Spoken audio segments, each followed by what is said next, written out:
Welcome back. Today we'll go through the concepts of tangent vector and arc length.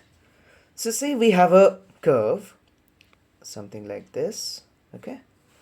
And say we call it the curve C. Now, based on a parametrization, we'll see that in the next video how different parametrizations, what actually they change, because one curve can be parametrized in different ways. Okay, we'll see that in the next video. But okay, let's see our present parametrization. We have some parametrization. Say that is gamma t is equal to xt, comma, yt, comma, zt. This is a parametrization. And based on this parametrization, say the particle that moves varies with time, the position of the particle varies with time. Say that it goes in this direction. Well, this literally has nothing to do with, it won't change at all the concepts of tangent vector or arc length, but this is just for simplicity, that's it. So now at any point t equals to t naught, say at this point t equals t naught, that corresponds to some point, say x naught, comma, y naught, comma, z naught. Okay, some t equals to t naught, and at this point we can always draw, I don't know how good I will be able to draw it, but let's see. Yeah, more or less this is the tangent at that point. So what is the tangent? The tangent of the curve at a particular point t equals to t naught. What does it give it to us? So I think you can make a guess. Say you have a particle that is going in a circle like this. The tangent of a particular point, that gives the velocity of the particle of that particular point, right? So just like that, here this also gives us the velocity of the particle at point t equals t naught. And I guess you all know why the tangent gives the velocity, because see, if the particle, you know Newton's law, so if the particle didn't experience any force, any external unbalanced force, then the particle would have moved in the same way, in the same direction, at the same magnitude, the same velocity, that is. So that will be linear, and at any point the only linear thing that we get is a tangent. So this is the velocity. Now I guess you can understand how do we get velocity from position. We just do the derivative, right? So we take gamma dash t, that is x dash t, comma, y dash t, comma, z dash t. So x dash t, y dash t, and z dash t, they all give us the velocity along a particular component, along x, along y, along z. But how is it giving the velocity of the particle? So because the x, y, and z, they're orthogonal, right? So none of them is dependent on the other. And similarly, the velocities that are associated with each component are completely independent of each other. So here by this gamma dash t, we are actually getting the velocities along each component, and that when you take those vectors, so something will be like this, and one will be like this, x, y, and z, three components. These three components, this will be in some vector format like this, x dash t, y dash t. So say 4 comma 3 comma 5, right? That will be the velocity at that particular point. So along x direction it will be 4, along y direction 3, along z direction 5, and if you want the magnitude, you can just take the vector magnitude. That's it. So this gives us the velocity, and at that point, this blue line that we drew, how do we get the equation of that point? So again, we all know that here we know t at t equals to t naught, this is x naught, y naught, z naught. So we can get x very easily. X is just that x naught. So that is I can write it as x t naught. I think that will be better. So x t naught plus x dash t naught t, right? Similarly, you can take it along y direction. Okay, so for y we have y t naught plus y dash t naught t. So this is just this part, and this part. This is just the initial positions, and this is just the displacement, right?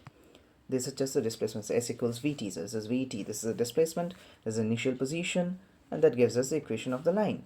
And similarly, I think you got it. Zt naught plus z dash t naught t. And for all to like take all these things in one equation, to show it by one equation, we can just take gamma t naught plus gamma dash t naught t. You can check whether this equation gives all these three equations. You can check, and there it will. So this gives us the equation of the tangent line. And so yeah, this gamma dash t, we got it. We saw that this is the velocity vector, and if we want the speed, very simple, we just take the magnitude of the velocity. So yeah, we just take gamma dash t, the magnitude. It is simply x dash t square plus y dash t square plus z dash t square. So this gives us the speed, and just as usual, we can write this as ds by dt. That is the change in position, the derivative of the distance that gives us the speed. Okay. So next, what we want, something will come very handy to us in future. So we'll just see what it is. We define something called the tangent vector. Okay, so tangent vector. What is the tangent vector? I think you can clearly understand the direction will be somewhere here. The same direction. It will be the same direction. So it will be some constant times gamma dash t. Now what is the constant? Well, this is just the unit vector along the tangential direction. So you have gamma dash t, you divide the vector gamma dash t. So you divide the vector gamma dash t by its magnitude, and you get an unit vector along the tangent, and that is called a tangent vector. This will come very handy to us. We'll see. We'll define three vectors like this, which will give us a coordinate system from the perspective of the particle. Okay. It's going to be very interesting. T is going to be very interesting. So please keep this in mind. This is very important. Okay. So this is a tangent vector. And how can we get the total length of the curve gamma, say on an interval a. So how much path does the particle traverse between t equals a and t equals b? How much path does it traverse? How do we get that? Again, I guess it's very simple. It's we just do the integration, right? So to get a path, how do we find it? We find, so s is equals integral v dt, right? Yeah. So we just do that. So L, that is the length that the path it traverses between t equals a and t equals b. And what do? We take the integral, that integral of ds. What is ds? See, ds is our, from here we get it that ds is gamma dash t dt, infinitesimal path traversed, that is ds. So integral ds from a to b.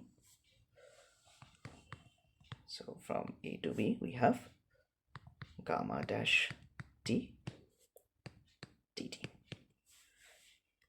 So this gives us, I'm gonna put it in a box.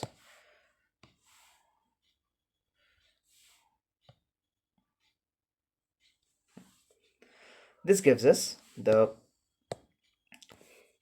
length, the path it covers, the length of the path it covers between t equals a and t equals b. So yeah, these two things are going to be very important. Yeah. And whenever you're doing any calculation or finding out anything, we just put in place of gamma dash t, you put this gamma dash t, you have this. Okay, so yeah, you have this, you put that in the equation, you will get tangent, you will get your L. So these are the two things we have learned today. And so yeah, just once more the visual idea. This is the tangent at any point, that gives us the velocity. Okay, and if we want to find the path traversed between say t equals a and t equals b, we do the integral v dt. The speed, we take the speed because we found the distance, not the displacement. So we take the magnitude of the velocity vector and we find the path it covers, the length of the path it covers. In the next video, we'll start reparametrization. We'll talk about reparametrization. It's a very important concept, and we'll also see something called unit speed reparametrization and what's a regular curve. That's going to come very handy. Thank you.